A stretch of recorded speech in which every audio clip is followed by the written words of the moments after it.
وہ تو پرواز کی ہے۔ جی، ہمارے ذرائع اس مشہور واقعے کو کیسے بیان کرتے ہیں؟ یہیں پر کہانی سب سے زیادہ دلچسپ اور سب سے زیادہ پیچیدہ ہو جاتی ہے۔ اس واقعے کا سب سے تفصیلی بیان ہمیں 17ویں صدی کے مورخ احمد المقری کی کتاب سے ملتا ہے۔ 17ویں صدی؟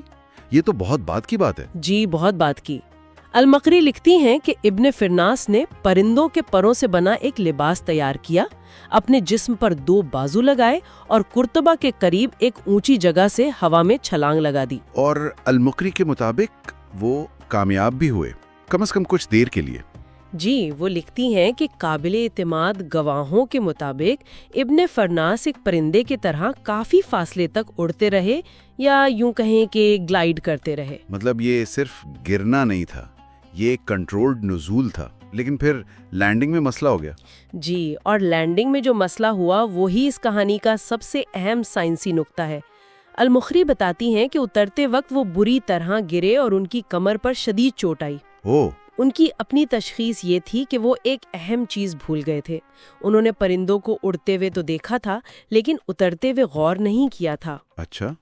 پرندے اترتے وقت اپنی دم کا استعمال کرتے ہیں، رفتار کم کرنے، توازن برقرار رکھنے کے لیے۔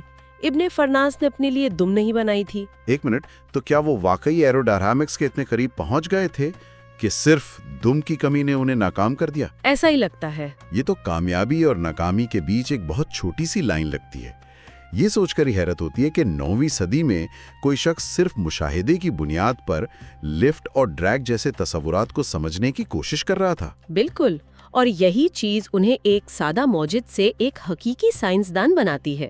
وہ تجربے سے سیکھ رہے تھے، ناکامی بھی اس عمل کا حصہ تھا۔ لیکن یہاں ایک بڑا سوال ہے۔ آپ نے کہا کہ المقری یہ سب واقعہ ہونے کے تقریباً 750 سال بعد لکھ رہی ہیں۔ جی، یہ بہت لمبا عرصہ ہے۔ تو کیا اس کا مطلب یہ ہے کہ تاریخ کی یہ سب سے مشہور کہانی صرف ایک اتنی پرانی تحریر پر ٹکی ہے؟ کیا اس کا کوئی اور ہمعصر ثبوت بھی ہے؟ ایک ثبوت ہے، لیکن وہ بھی سیدھا نہیں۔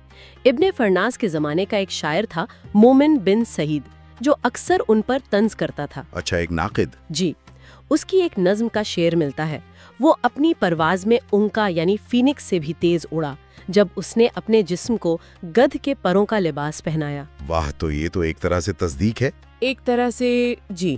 اب یہ ایک ناقد کی طرف سے ہے جو اسے شاید ایک پاگل پن سمجھ رہا تھا، لیکن یہ اس بات کا مضبوط اشارہ ہے کہ قرطبہ میں اس واقعے کی دھوم مچی تھی اور لوگ اس پر بات کر رہے تھے۔ تو ہمارے پاس 2 ٹکڑے ہیں، ایک صدیوں پرانا تفصیلی بیان اور ایک ہمعصر طنزیہ اشارہ۔ جی، اور تاریخ دانوں کا کام ان 2 ٹکڑوں کو جوڑ کر ایک ممکنہ تصویر بنانا ہے۔ اور اسی تاریخی الجھن میں ایک اور کردار کا ذکر بھی ملتا ہے جس کا نام ہے آمن فرمان۔ آمن فرمان، جی۔ کچھ ذرائع کہتے ہیں کہ ابن فرناس سے بھی پہلے اسی شہر قرطبہ میں اس شخص نے ایک مینار سے چھلانگ لگائی تھی۔ تو یہ کون تھا؟ یہ ایک بہت بڑا معمہ ہے۔ کہانی یہ ہے کہ آمن فرمان نے لکڑی کی سلاخوں سے اکڑا ہوا ایک بڑا سا چوغا پہنا اور مینار سے کود گیا۔ اور وہ اڑ تو نہیں سکا، لیکن اس چوغے نے ایک ابتدائی پیراشوٹ کا کام کیا اور اس کے گرنے کی رفتار اتنی کم ہو گئی کہ اسے صرف معمولی چوٹیں آئیں۔ اچھا۔ اور کہا جاتا ہے کہ تماشائیوں میں ایک نوجوان عباس ابن فرناس بھی موجود تھے، جنہیں یہ دیکھ کر خود اڑنے کا خیال آیا۔ یہ ایک بہترین کہانی ہے۔ لیکن اس کہانی میں کوئی مسئلہ ہے نا؟ مسئلہ یہ ہے کہ ابن فرناس پر جو سب سے مستند اور پرانے ذرائع ہیں بشمول المقوری، ان میں ارمن فرمان نامی کسی شخص کا کوئی ذکر نہیں ہے۔ یہ نام بہت بعد کی تحریروں میں سامنے آتا ہے۔ تو پھر یہ کہانی آئی کہاں سے؟ یہی تو سوال ہے۔ ایک نظریہ تو یہ ہے کہ شاید یہ قرطبہ میں ہوا بازی کی کوششوں کی ایک الگ گمنام کہانی تھی، جسے بعد میں ابن فرناس کی کہانی کے ساتھ ملا دیا گیا۔ صحیح۔ لیکن ایک زیادہ دلچسپ نظریہ یہ ہے کہ ارمن فرمان کوئی دوسرا شخص تھا ہی نہیں۔ یہ نام خود عباس ابن فرناس کے نام کی لاطینی یا کسی اور زبان میں بگڑی ہوئی شکل ہو سکتا ہے۔ کیا مطلب؟ یعنی صدیوں کے دوران جب یہ کہانی ایک زبان سے دوسری زبان میں منتقل ہوئی تو نام بدل گیا اور لوگوں نے اسے غلطی سے ایک الگ شخص سمجھ لیا۔ واہ، یہ تو ایک تاریخی جاسوسی کیس کی طرح ہے۔ یعنی ہو سکتا ہے کہ ارمن فرمان کی کہانی دراصل ابن فرناس کی ہی کسی ابتدائی کوشش کا ذکر ہو۔ بالکل، یا شاید اسی مرکزی واقعے کا ایک اور ورژن ہو۔ یہ ہمیں یہ بھی سکھاتا ہے کہ تاریخ کتنی پیچیدہ چیز ہے، خاص طور پر جب ہم سینکڑوں سال پرانے بکھرے ہوئے حوالوں سے کام کر رہے ہوں۔ تو ان سب کا کیا مطلب ہے؟ اتنی ساری دستاویزی ایجادات، ایک مشہور لیکن تاریخی طور پر پیچیدہ پرواز، آج 21ویں صدی میں عباس ابن فرناس کو کیسے یاد کیا جاتا ہے؟ ان کی میراث کیا ہے؟ ان کی میراث بہت ٹھوس اور متنوع ہے۔ یہ دلچسپ ہے کہ دنیا کے مختلف حصے انہیں مختلف طریقوں سے یاد کرتے ہیں۔ مثال کے طور پر 1973 میں عراق نے بغداد کے بین الاقوامی ہوائی اڈے پر ان کا ایک بڑا مجسمہ نصب کیا، جس میں انہیں پروں کے ساتھ دکھایا گیا ہے نا؟ جی، وہاں وہ عرب دنیا میں ہوازی کے بانی کے طور پر دیکھے جاتے ہیں۔ اور یہ یادگار صرف زمین تک محدود نہیں، میں نے پڑھا کہ چاند پر بھی ان کے نام سے کریٹر ہے۔ جی، 1976 میں بین الاقوامی فلکیاتی یونین نے چاند کے ایک گڑھے کا نام ابن فرناس رکھا۔ یہ انہیں ایک موجد یا ہوا باز کے طور پر نہیں، بلکہ ایک سائنسدان اور ماہر فلکیات کے طور پر خراج تحسین پیش کرتا ہے۔ اچھا، تو یہ ان کے فلکیاتی کام کی وجہ سے ہے؟ جی، یہ ان کے سندھ ہند والے کام اور پلانیٹیریم کی اہمیت کو تسلیم کرنا ہے۔ اور ان کے اپنے شہر قرطبہ میں اسپین انہیں کیسے یاد کرتا ہے؟ اسپین نے بھی انہیں اپنایا ہے۔ 2011 میں قرطبہ میں دریائے وادی الکبیر پر ایک بہت ہی جدید پل بنایا گیا، جس کا نام عباس ابن فرناس پل رکھا گیا ہے۔ اور یہ پل ہوائی اڈے کو جوڑتا ہے، ٹھیک؟ جی، یہ پل شہر کے جدید حصے کو اس کے ہوائی اڈے سے جوڑتا ہے، تو وہاں وہ ماضی اور مستقبل کو جوڑنے والی ایک علامت ہے۔ یہاں تک کہ ایک برطانوی ایئر لائن کا نام فرناز ایئر ویز ہے۔ تو ان کا نام آج بھی جدت، ہمت اور آسمانوں کو چھونے کی انسانی خواہش کی علامت ہے۔ بالکل۔ اگر ہم اسے بڑے تناظر میں دیکھیں تو ان کی کہانی صرف ایک شخص کی نہیں ہے، یہ اندلس کے اس سنہرے دور کی کہانی ہے، ایک ایسا معاشرہ جہاں علم کی قدر تھی، جہاں نئی چیزیں تخلیق کی جا رہی تھی۔ آپ نے بالکل صحیح کہا، وہ اس پورے علمی کلچر کی ایک علامت ہے۔ ایک نظریہ یہ بھی پیش کیا جاتا ہے کہ شاید ان کی کہانی یورپ تک پہنچی اور اس نے 11ویں صدی میں انگلینڈ کے ایک راہب ایلمر آف مالونسبری کو بھی پرواز کی کوشش کرنے کی ترغیب دی ہو۔ اچھا، اس کا کوئی ثبوت ہے؟ کوئی ٹھوس ثبوت تو نہیں، لیکن یہ خیال دلچسپ ہے کہ کیسے ایک شخص کا بے خوف تجربہ صدیوں اور براعظموں کے پار دوسرے خواب دیکھنے والوں کو متاثر کر سکتا ہے۔ آج کی اس گفتگو سے یہ بات بالکل واضح ہو جاتی ہے کہ عباس ابن فرناس کو صرف اڑنے والا پہلا شخص کہنا ان کی شخصیت کے ساتھ ناانصافی ہے۔